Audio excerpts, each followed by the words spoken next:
Welcome back to my channel. Today I'm making rich, creamy and super smooth white sauce from scratch. Let's cook.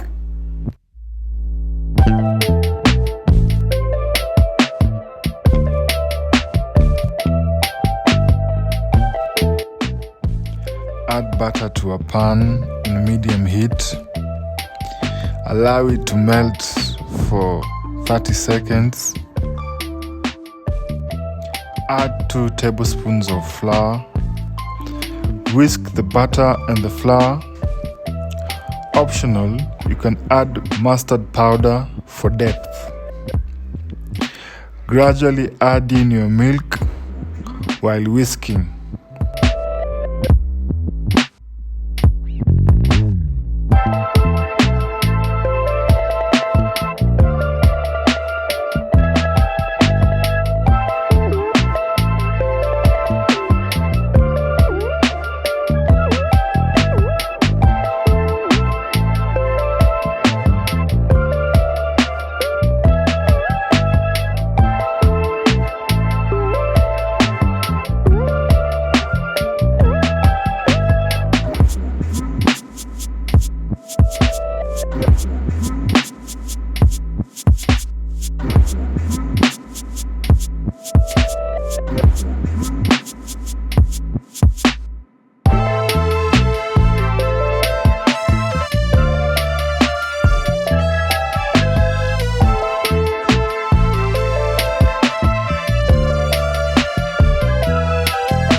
That's how you make a perfect white sauce at home.